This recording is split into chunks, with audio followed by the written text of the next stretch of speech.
नमस्कार दोस्तों, इस वीडियो में मैं आपको शिव महापुराण के 21वां अध्याय की कथा सुनाने जा रही हूँ। तो चलो कथा शुरू करते हैं। श्रवण मास महात्म्य 21वां अध्याय। यदि किसी भी कारणवश आपने व्रत भी नहीं किया है तो भी आप सभी भक्तजन एक बार कथा को जरूर सुनिएगा। कथा को सुनने मात्र से भी पुण्य फल की प्राप्ति होती है। तो आपसे करवत विनती है, इस कथा यात्रा को कभी अधूरा ना छोड़ें, क्योंकि यह कोई मनोरंजन की सवारी नहीं बल्कि भवसागर पार कराने वाली वह नाव है जिसमें बैठकर प्राणी इस पार से उस पार जा सकता है। ध्यान रखिएगा, कथा को पूरा अवश्य सुनिएगा। तो आइए आज की कथा प्रारंभ करते हैं। वायु बोले, हे विप्रगण, तब देवताओं में प्रमुख वे विष्णु इंद्रादि उस भयंकर वीरभद्र से समस्त तथा भय से व्याकुल हो पलायन करने लगे।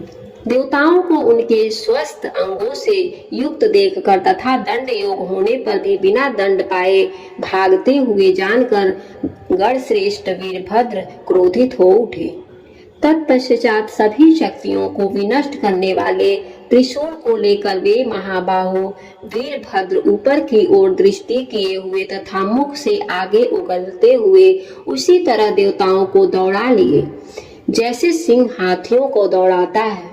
उस समय उनको दौड़ाते हुए वीरभद्र की अति मनोहर चाल मद से परिपूर्ण हाथी की चाल के समान दिखाई पड़ने लगी।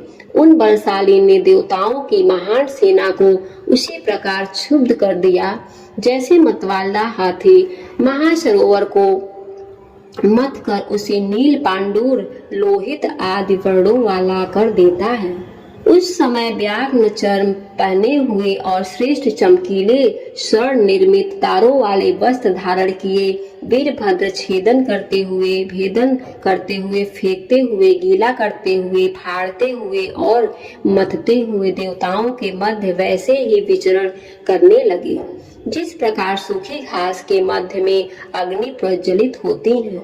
सभी देवताओं ने यहाँ वहाँ अकेले विचरण करते हुए त्रिशूलधारी एक वीरभद्र को हजारों की संख्याओं में माना। युद्ध के कारण बढ़े हुए मद से उन्मत्त भद्रकाली ने अत्यधिक कुपित होकर अग्नि उगलते हुए अपने त्रिशूल से देवताओं को युद्ध में मारना प्रारंभ कर दिया। रुद्र के क्रोध से उत्पन्न वीरभद्र उनके साथ उसी प्रकार सुशोभित होने लगे जिस प्रकार प्रलयाग्नि चलायमान धुएं से धूम्र वर्ण वाली प्रभा के साथ सुशोभित होती है। उस समय युद्ध में देवताओं को भगाती हुई भद्रकाली वैसे ही शोभित हो रही थी मानो कल्पना में समग्र विश्व को दग्ध करती हुई शेष के मुख से निकलती हुई अग्नि ज्वाला हो रहा हो। गणेश्वर वीरभद्र ने दक्ष के द्वारा आहूत रुद्रगणों तथा अश्व सहित सूर्य के सिर पर खेल ही खेल में बड़ी शीघ्रता से अपनी बाएं पैर से प्रहार किया। उन वीरभद्र ने अग्नि पर तलवार से यम तथा वमी पर पट्र कठोर शूल से, वरुण पर दृढ़ मुद्रा से, परियों से तथा टंकों से वायु पर प्रहार किया। इस तरह संग्राम में वीर गणेश्वर वीरभद्र ने लोलापूर्वक शीघ्र ही समस्त देवताओं तथा शिव विरोधी मुनियों को मार गिराया। इसके अनंतर वीरभद्र ने सरस्वती तथा देव माता अदिति की अति सुंदर नासिका के अग्रभाग को अपने नख से विदीर्ण कर दिया।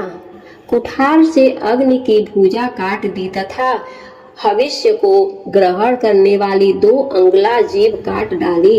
उन देव ने अपने नखाग्र से स्वाहा देवी को नासिका का दक्षिण भाग और उनका बायां स्तन नाग्र काट लिया। वेगशाली वीरभद्र ने बलपूर्वक भाग देवताओं के कमल के समान बड़े बड़े नेत्रों को निकाल लिया। उषा देवता की चमकती हुई मोती को माला के सदृश दंत पंक्तियों को धनुष को नाक से तोड़ दिया जिससे वे अस्पष्ट बोलने में असमर्थ हो गए। तत्पश्चात उन देव ने चंद्र देवता को लीला पूर्वक कीड़े के समान पृथ्वी पर पटक पटक कर अपने चरणों के अंगूठे से उन्हें पीस डाला। वीरभद्र ने अत्यधिक क्रोधित हो दक्ष का सिर काट लिया और वीरीण के रोते कलपते रहने पर भी उसे भद्रकाली को दे दिया। फल के समान उस सिर को लेकर वे देवी अत्यधिक हर्षित होकर रणभूमि में कंदुक क्रीड़ा करने लगी। इसके बाद गणेश्वर लोग दक्ष की यज्ञ स्त्री को पैरों एवं हाथों से इस प्रकार मारने लगे जिस प्रकार सील विहीन नारी को उसके पति मारते हैं।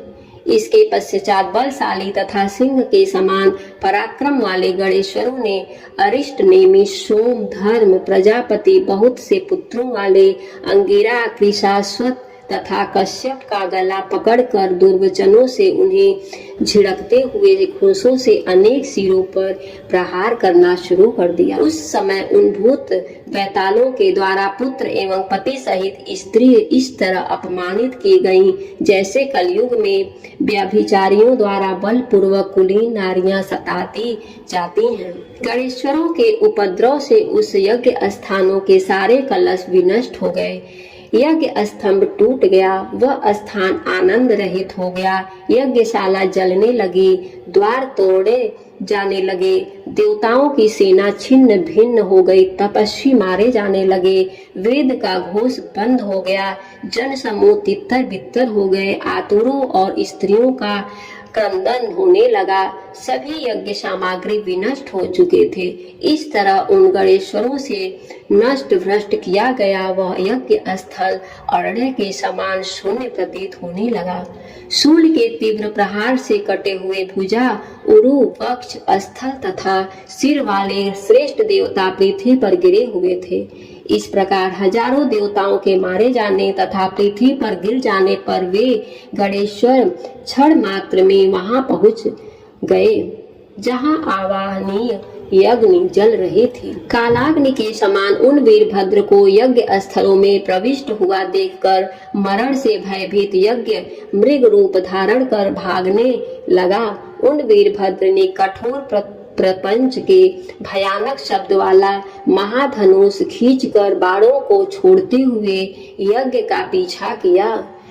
जब यज्ञ का वध करने हेतु वीरभद्र ने बादल के समान शब्द करने वाला अपना धनुष का नतक खींचकर प्रत्यंत की टंकार की, उस समय उसके शब्द से दिशाएं स्वर्ग तथा भूमि कंपने लगी। उस भयानक शब्द को सुनकर हाय अब मैं मरा इस प्रकार कहकर वह यज्ञ विध्वंस हो गया। वीरभद्र ने अत्यधिक भय के कारण लड़खड़ाते हुए पैरों वाले कांपते हुए तथा क्रांति से रहित उस दौड़ते हुए मृग रूपधारी यज्ञ रूप पुरुष को सिर विहीन कर दिया। यज्ञ से उत्पन्न उस यज्ञ का इस प्रकार अपमान होते देखकर विष्णु अति कुपित होकर युद्ध करने के लिए उद्यत हुए। पक्षियों के राजा तथा सर्प भोजी गरुड़ बड़े वेग से उन विष्णु को अपने झुके हुए संधि भागने वाले कंधों पर बैठा कर चल दिए। उस समय मरने से बचे हुए जो इंद्रादि देवता थे वे अपने प्राण तक देने के लिए तैयार उनकी सहायता करने लगे। विष्णु सहित देवताओं को देखकर वीरभद्र इस तरह हंसने लगे जैसे सियारों को देखकर सिंह निडर हो उनका उपहास करता है। आज की कथा यहीं समाप्त हुई। इसके आगे की कथा और भी रोचक होने वाली है। अगर आपने इन कथाओं को अंत तक सुना है तो आप सबको विशेष धन्यवाद। आशा करती हूँ आप कल की कथा का भी और इंतजार करेंगे। हर हर महादेव की जय। बोलिए शिव भगवान की जय। भोलेनाथ की जय।